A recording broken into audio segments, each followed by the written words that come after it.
Hola, ¿qué tal? Nos encontramos nuevamente en Brújula Paradiplomática, el espacio de divulgación de buenas prácticas para la internacionalización de gobiernos y actores locales. Un espacio de divulgación del Cuerpo Académico 951, Relaciones Internacionales y las Nuevas Diplomacias de la Universidad de Guadalajara.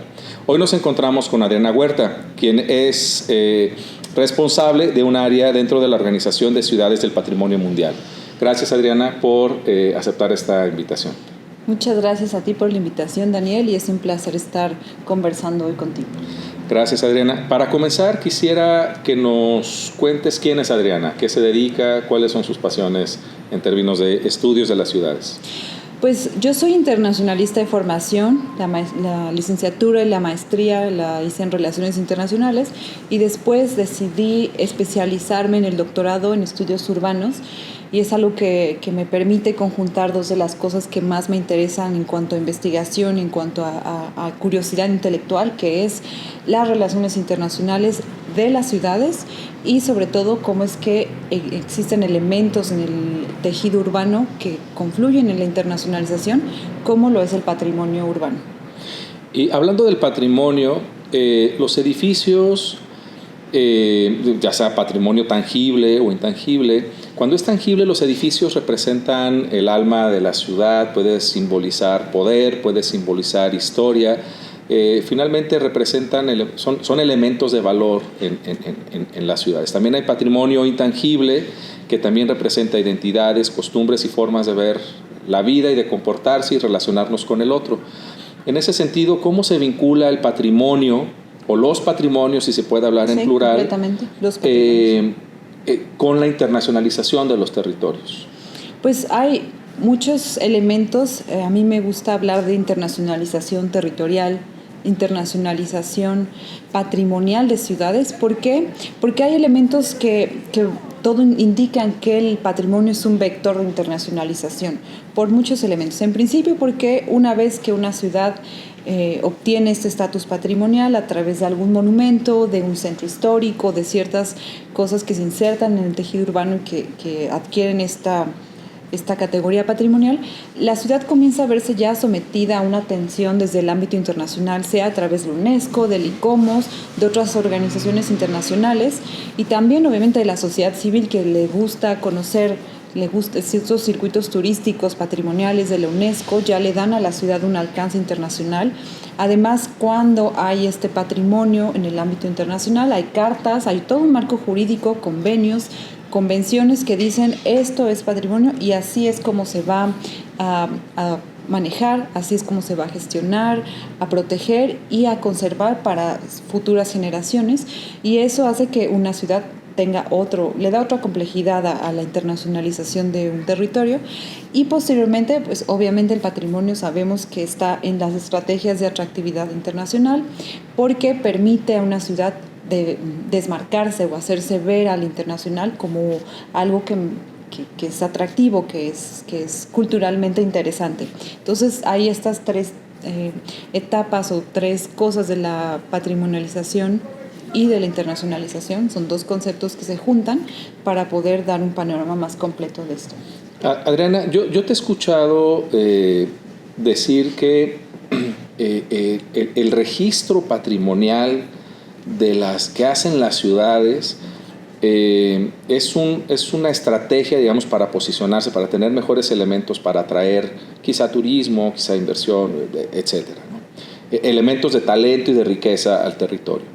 Pero también te he escuchado reflexionar sobre los territorios que tienen acceso al registro del patrimonio. Es decir, hay territorios que, teniendo elementos patrimoniales interesantes, de valor, que expresan lo que está en ese territorio y cómo se vinculan las personas que viven y disfrutan de ese territorio en relación a otros que tienen ciertos elementos que sí lo pueden registrar. Entonces, como que hay una especie de como de doble, como una especie de filtro de aquellos territorios que sí pueden hacer un registro porque tienen ciertos elementos, recursos materiales e inmateriales para poder concursar, si se dice, frente a otros que, teniendo elementos patrimoniales interesantes, no lo pueden hacer. ¿Qué reflexión nos da sobre esto? Es interesante porque aquí hay dos temas. Uno, el tipo de patrimonialización es algo que puede ser institucional, es decir, una perspectiva mucho más descendente, es decir, una institución decide qué es patrimonio por cuestiones científicas, porque logra probar que esto significa para una colectividad algo importante, que es parte de la identidad, pero es de una postura mucho más descendente. Pero también existe una patrimonialización social, es decir, la comunidad decide qué es importante para ellos como parte de su identidad, entonces ellos deciden que para ese grupo es importante proteger ciertos elementos, ya sea prácticas, ya sea objetos, sea tradiciones orales, fiestas populares, que son importantes para ellos, hacerla parte de un patrimonio que se tiene que proteger para seguirse poniendo en práctica. Entonces, desde este punto de vista hay una parte de la patrimonialización y de la internacionalización. El vínculo sería que no todas las ciudades pueden acceder a estos reconocimientos institucionales desde la UNESCO, sobre todo desde esas instituciones que dicen esto es patrimonio. ¿Por qué? Porque simplemente para poder llevar un dossier a la UNESCO a decir esto es lo que queremos proteger, se tiene que contar con recursos técnicos muy específicos, recursos humanos que saben cómo es que se tiene que poner, se tiene que montar este expediente a la UNESCO, obviamente tener voluntad política, tener todo este tipo de proyecto que no es fácil tener, sobre todo para ciertos territorios que cuentan con menos recursos financieros y obviamente recursos humanos. Entonces aquí ya hay una disparidad, porque no significa que una ciudad que no logra llevar a la UNESCO su bien inmueble, su centro histórico, lo que sea, quede fuera de esta valorización, sino que nada más queda fuera de este circuito que da acceso a una marca UNESCO que dice esto vale la pena de ser visto. Y bueno, la UNESCO lo que dice esto, por ejemplo, la traza urbana de un centro histórico representa un valor universal excepcional que necesita ser protegido bajo ciertos estándares. Entonces es esta dicotomía entre, bueno, es importante para el nivel local, pero la UNESCO es quien decide qué es lo que se protege. Es bien interesante lo que planteas, porque aquí hablamos nuevamente de la internacionalización de los territorios a partir de una estructura de poder que se reproduce, es decir, aquellos territorios que cuentan con mayores recursos materiales, financieros, técnicos, están de alguna manera mejor posicionados en el circuito internacional de aquellos de los que carecen. Y en este sentido la reflexión sería qué hacer en términos de organización política, en términos de organización territorial, para que aquellos territorios que están, digamos, que tienen una condición de periferia, pero que tienen cosas que decir, que tienen patrimonio importante que poner, digamos, en valor para otros, qué hacer en términos de organización política, en términos de discurso o en términos de acción para reposicionarlos, digamos, en el circuito internacional.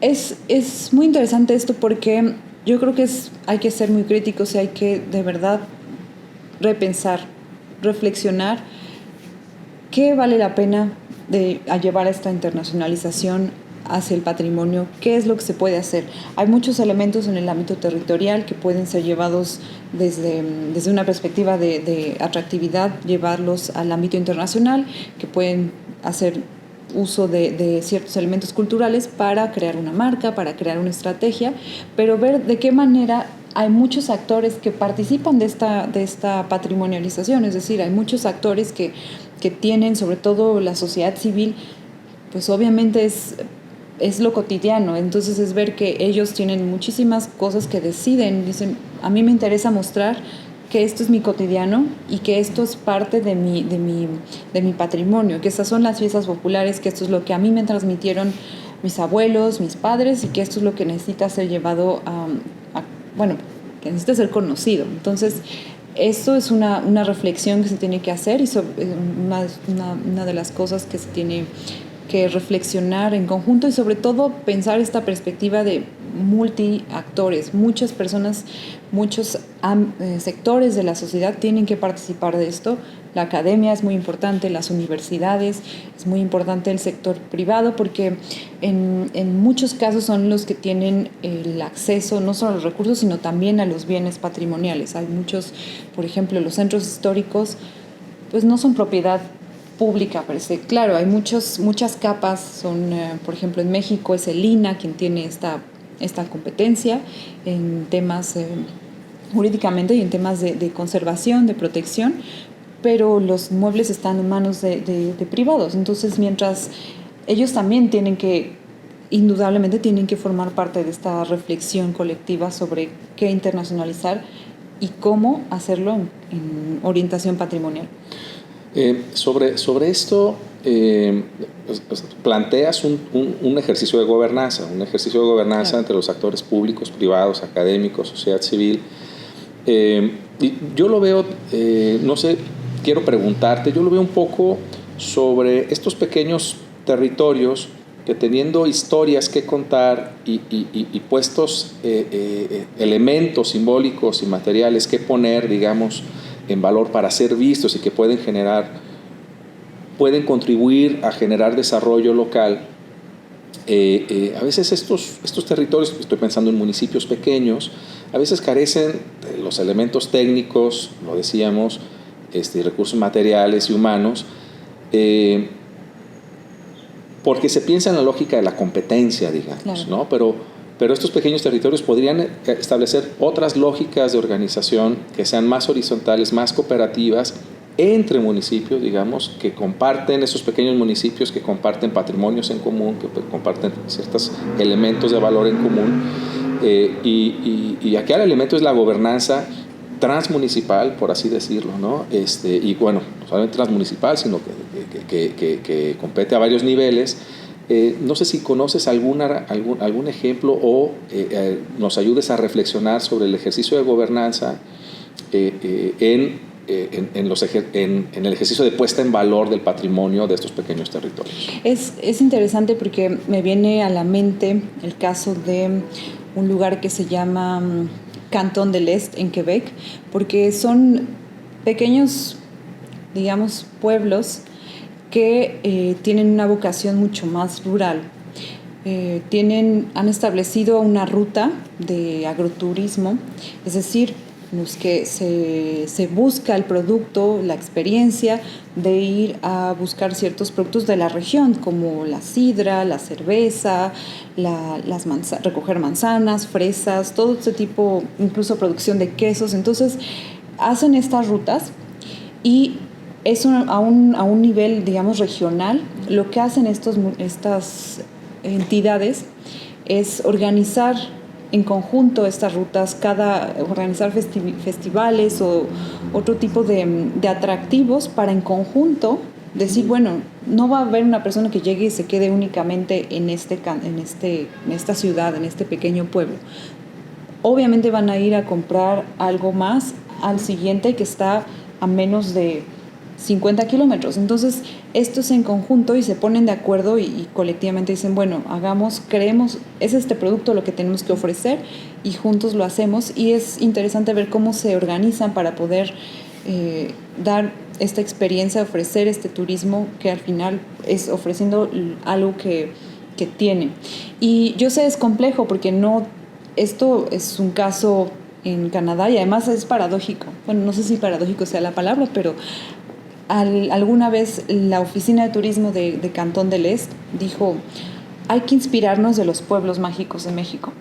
Claro, los pueblos mágicos de México sabemos el contexto, pues fue una política federal muy descendente, descendente, que pues bueno, al final discutiremos, criticaremos, haremos, pero llegó a ese lugar a decir, funciona esto de pueblos mágicos, hagamos una cosa similar. Entonces, digamos que se inspiraron un poco. Y yo sé que el caso de México es diferente y por eso es algo muy complejo, porque claramente no funcionaría esa cooperación. Sabemos la diferencia de partidos. Si un municipio tiene uno y el otro tiene otro, ahí ya sería como un bloqueo para decir, no cooperamos en esto, nosotros no queremos vincularnos contigo. Y eso sería una cosa compleja porque al final, pues a escala regional, como es esos pequeños, estas localidades que dicen, bueno, tenemos a ofrecer nada más, no sé, un solo producto, podrían hacer mucho más a una escala regional. El ejemplo que das me parece interesantísimo. Primero porque se pone en puesta en valor la voluntad política de generar marcos de gobernanza que superen los marcos institucionales, digamos, rígidos de gobierno y que vea más allá del signo político y de la administración pública, sino que tiene que incorporar necesariamente a otros actores para generar otras dinámicas que permitan atraer a personas que consuman, que se queden, que vivan la experiencia. Me parece que es un muy buen ejemplo. Pues yo creo que con esto quedamos. Te agradezco muchísimo, Adriana, la disposición que tuviste para esta pequeña charla, esta pequeña entrevista. Y antes de irnos, quisiera hacerte dos preguntas. Uno, si pudieras compartirnos fuentes, algún libro, quizá algún autor, quizá alguna página web, algún repositorio, para que las personas que nos estén escuchando, están interesadas, puedan consultar. Y por último, una reflexión final. ¿Qué pregunta? Porque digo, no sé si dentro de las relaciones internacionales, bueno, yo sé que hay esta apertura, ¿no? Pero yo, como les decía, soy internacionalista y me encanta el tema de la internacionalización, pero lo llevé al ámbito de los estudios urbanos. Entonces, mi enfoque va más en estudios urbanos. Puede funcionar, a mí me parece que es necesario abrir un poco más las reflexiones y usar la transdisciplinariedad para poder tener mucho más, una comprensión mucho más grande de los fenómenos que suceden a escala local, global. Y bueno, una referencia es complicado porque soy muchas veces muy crítica, ¿no? Entonces, algo que hayas criticado poquito. No, me refiero a que las perspectivas que retomo los autores son muy críticos. Entonces, por ejemplo, si me dice David Harvey, sí, pero esa parte neomarxista que me gusta, pero yo sé que muchas causas. Entonces, por ejemplo, uno de los textos que nos hace entender es From Managerialism to Entrepreneurialism, de David Harvey, de 1989, en la que explica cómo es que surge esta búsqueda de atractividad y de competitividad. Ese es uno de los textos que al menos a mí me permite situar esta reflexión.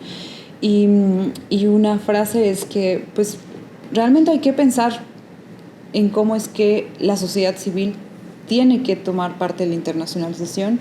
Es innegable, tiene que haber una rendición de cuentas, tiene que haber una forma de no solo sensibilizar, porque sensibilizar creo que queda muy por encima, sino realmente hacer que la sociedad civil se involucre mucho más en la internacionalización, porque si no va a haber siempre efectos adversos. Okay, pues muchísimas gracias, nos quedamos con esta reflexión. Gracias, hasta la próxima. Los invitamos a seguir las redes sociales de puntoscardinales.com.mx. Hasta la próxima.